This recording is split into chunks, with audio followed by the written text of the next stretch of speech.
Hello, everyone, and welcome to this week's episode of Unleash Your Voice. I'm your host, Priya Sam, and I have a solo episode for you today. And I'm going to start by saying something that might be a little controversial. I do not believe in fake it until you make it. And I know that phrase has been around forever. And I also know that it's meant to empower people, it's meant to help you push through fear, to take action. And I love those things, right? I also help people push through fear and take action.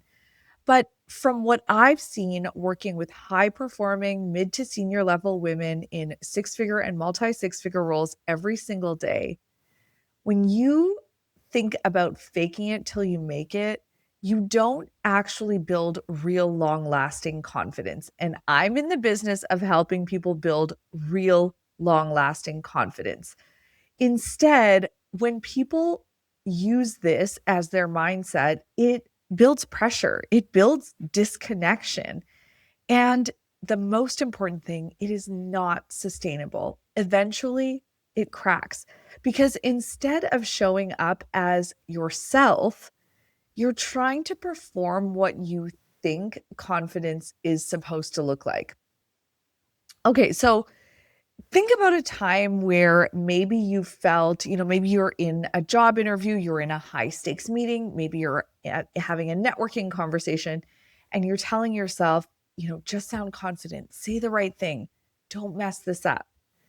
And when you start talking, suddenly you find yourself rambling or freezing or over explaining or just saying things that don't even feel fully true to you. And when it's over, you think, why couldn't I just articulate that better? I know I'm bringing a lot to the table here, but I just couldn't find the words to say it. That's the moment that most people think, oh, like I need to fake it better next time. But that is not the solution. Here's the real issue. When you're faking it, you're really focused on performance, not on clarity, right? You're trying to say what you think the person or people you're speaking to want to hear instead of taking the time and doing the work to truly understand what makes you valuable. When you actually do that work and uncover what makes you valuable, you don't spend time in job interviews or networking conversations trying to figure out what the other person wants to hear because you know what sets you apart and you know how to articulate it. When you don't have that and you just take this, oh, fake it till you make it. I'm just going to show up and see what happens and tailor what my answer, my response to questions based on what the other person needs or what they seem to be looking for, that creates three big problems. So the first one is it actually disconnects you from yourself because you're no longer speaking in a way that is grounded in your own experiences. You're guessing at what you think the hiring manager or the recruiter wants to hear.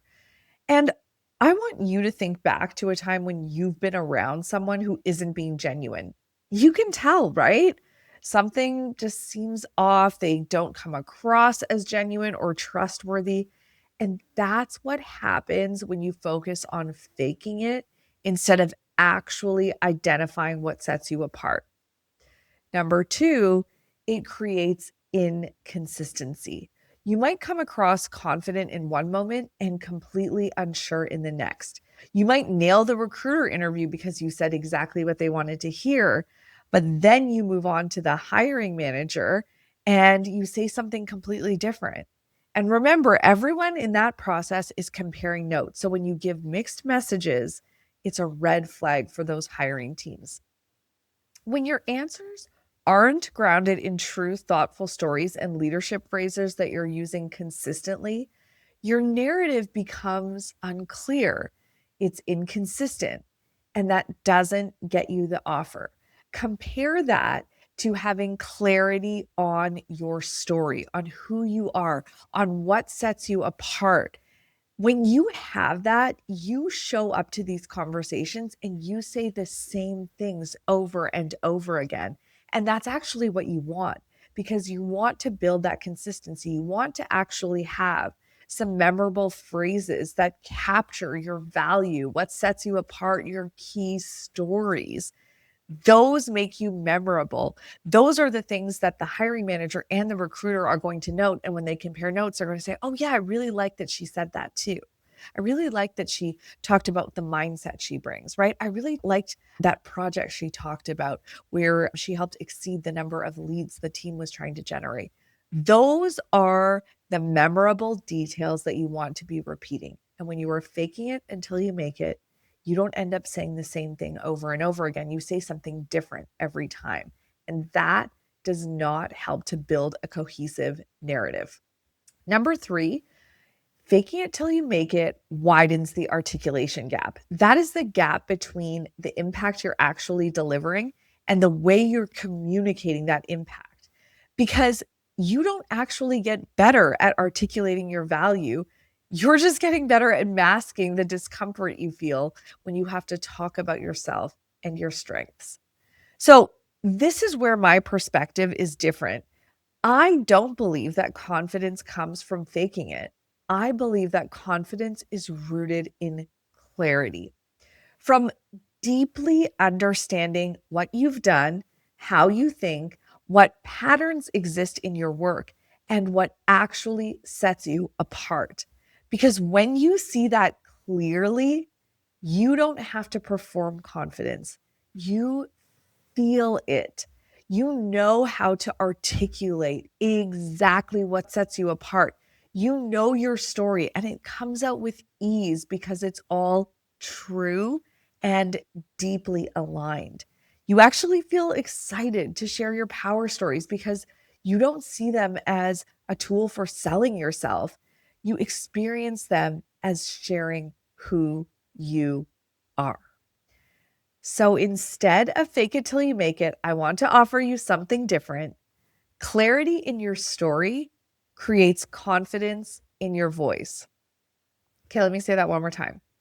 Clarity in your story creates confidence in your voice. And the way you get there is simple, but not always easy. So let me walk you through it here because there are 3 steps: see it, own it, say it. That's the work that goes into this. It's the work that I do with all of my clients, whether I'm working with them one-on-one or in my group program. Everything is rooted in clarity because when you're clear on your story, you don't have to force confidence. Your voice changes, your energy changes, the way people experience you changes. Okay, let's break down that 3-step framework. So, step 1 is see it. This is the part most people skip. So, if you're committed to doing this work, I want you to really listen to this part because when you don't do this work, you stay in this cycle of trying to add more, thinking that, oh, if I take this extra course or add this certification, if I bulk up my resume, if I get more experience and have more proof, that will get me ahead. Because people who do that, and maybe you're like, oh, that's what I'm doing, and that's okay. But I just want you to recognize why. It's probably because you think confidence comes from having more, but it doesn't. It comes from understanding, leveraging, and strategically articulating what is already there, the patterns that exist in your career, the themes that surface continuously, the moments that define how you operate at your best. Because most people can list what they've done, right? It's just a resume recap.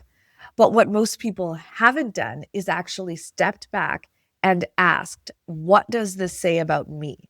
And that's where everything really starts to click. Okay, step 2 is own it.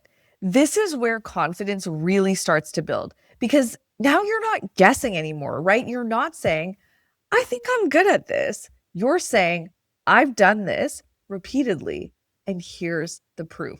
There's different energy in that. That's why a power story is so effective because you stop shrinking, you stop softening your language, you stop second guessing yourself mid sentence because you're grounded in something real. You're not trying to craft and create something, you're just sharing something that is already true.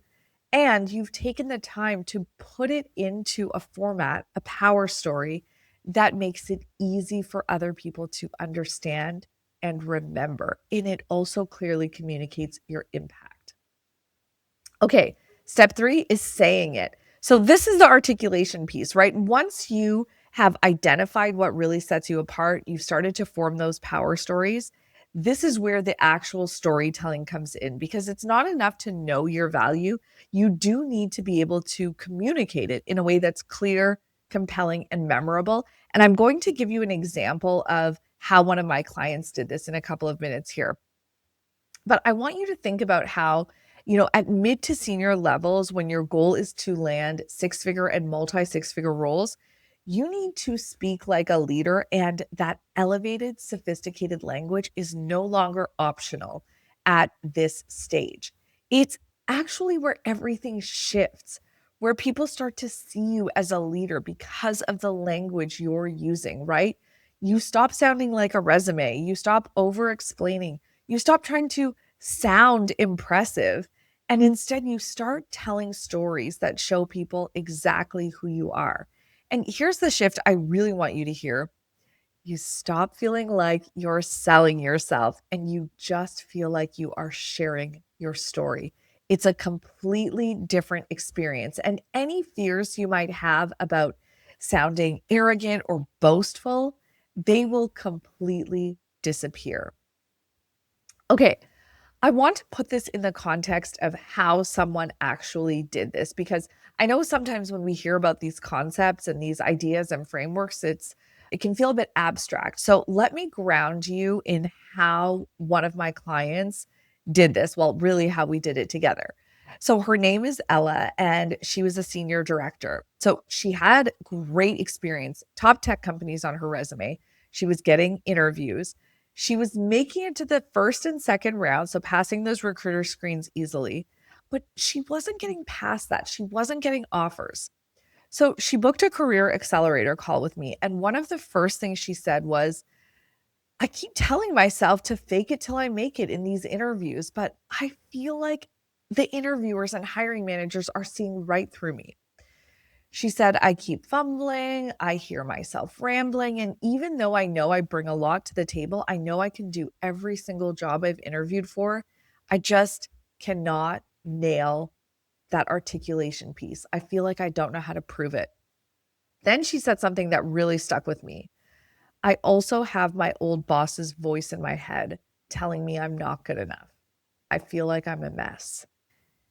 And I remember thinking, this takes me back to my time in TV when I also experienced toxic work environments.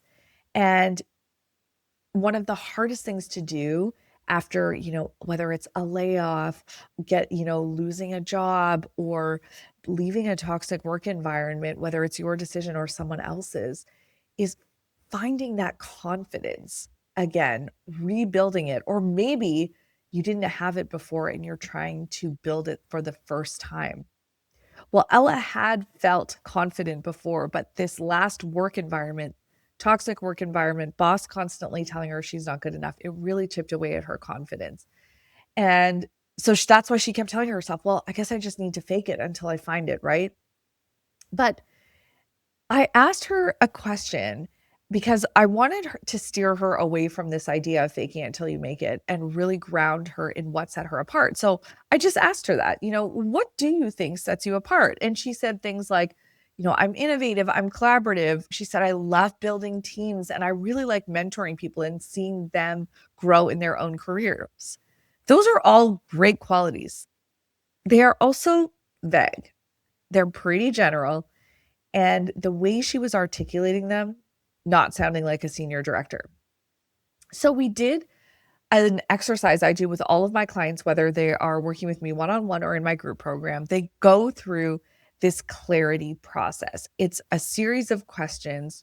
Ella mapped out her biggest turning points, her key impact moments, the projects she's led, the role that she played in them specifically, the impact she delivered. And then I review everything. And when I did this, I saw that innovation and collaboration she mentioned, but at a completely different level. She wasn't just innovative, she had taken an idea that existed just on a single slide. She was hired to turn a single slide into an entirely new revenue generating department, fully staffed. And she did it. In 1 year, she built a brand new department, hired, trained, set the KPIs, built new frameworks and processes. And in that first year, this new department generated 300K in revenue. That is not just innovation, that's leadership, it's ownership, it's having vision. And as I looked through all of the other moments she had listed, there were several examples of how she had done something similar, whether it was building a new department, team, or process.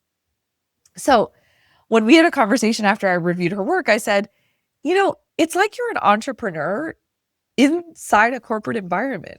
And then I gave her this: your biggest differentiator is this: I bring an entrepreneurial mindset to building people and processes. And I wish I could show you her face. I wish I had a screenshot of that moment. It was a full on light bulb moment. She just paused and said, wow, you just gave me the words I've been looking for months. Okay, that's a prime example of the work that I do, right? I didn't add anything new. I helped her see what's already there. That is what most people need. You need to see what is already there. And then you need the right language to capture and communicate it. So I helped her see what was already there. Then she owned it. Then I gave her the language to articulate it. And can I tell you, her confidence changed almost instantly because she finally had the words to capture what was there all along. Okay, I want you to really hear this next part. Because Ella had a news story to tell others, yes. But she also had a news story to tell herself. And that's the key to not having to fake it till you make it. We built this differentiator and that language into several of her power stories. And the more she used it, the more she talked about it, she internalized it, right? It became easy for her to say because it was so true and so aligned with who she was and the experience that she had. So, one of the answers we actually built this into was a question she felt like she wasn't answering in an effective way in some of the interviews she had had. And the question was, what's your leadership style? So we built out a power story answer for that question. And next time she was asked that in an interview, she said, well, I think the biggest thing that sets me apart as a leader is that I bring an entrepreneurial mindset to developing both people and processes. The first time I did that was when I was given an idea on a slide and asked to build a global partnerships program from those details. And then she walks them through the whole story. And then those of you familiar with my power story framework, you know that you need two examples, right? The anchoring example and the parallel example. So she gave her two examples and then tied back to the job itself in that last sentence. She was clear, specific, and memorable. And aside from having that beautiful story that she could deliver with ease, the other thing that changed the most was her confidence. Not because she faked it, but because she finally had clarity in her story. And when that clicked, her voice changed. She showed up differently because clarity in your story creates confidence in your voice. And you know what? When she got the offer for that job, the hiring manager actually said to her, hey, you know that line about having an entrepreneurial mindset? It really resonated with us. We don't want to hire people who are just going to fall into the status quo. We want people like you who think differently. That language really stuck with him. It set Ella apart and it landed her that multi six-figure offer. Okay, so this is my long-winded way of telling you why I don't believe in faking it till you make it. Because it's not sustainable. At some point, the performance cracks. It becomes exhausting to keep up. But when you do the work of getting that real clarity, of building those differentiators with that strong leadership language that is truly aligned to who you are and what you bring to the table, no one can take that away from you because it's rooted in your actual experience, your impact, your actual story. You're not trying to be impressive, you're being accurate. And that's what makes you powerful. So if you're listening to this and you're thinking, I know I'm capable of more, I just don't know how to communicate it, I want you to try this instead. Stop asking, how do I sound more confident? And start asking, have I actually taken the time to understand what makes me valuable? Because you don't need to fake anything. You need to see it, own it, and say it. And when you do, confidence isn't something you chase, it's something that becomes inevitable. If this resonated with you, I go much deeper into this work in my Power Story and Presence workshop, where I actually will walk you through how to identify those differentiators, just like that one that Ella had, which was I bring an entrepreneurial mindset to developing people and processes, right? So if you want to build your differentiators like that, the workshop's a great place to do it. You'll also learn my Power Story framework, how to build your power story, and you will learn how to communicate your value in a way that gets you recognized using that elevated leadership language. So I will be doing this workshop April 21st to 23rd. It is free. You can find the link to sign up in the show notes, or you can DM me Presence on Instagram or LinkedIn, and I will add you to the invite. Thank you so much for joining me today here on Unleash Your Voice. Until next time, remember your story is the one thing you have that no one else has. I'll see you next week.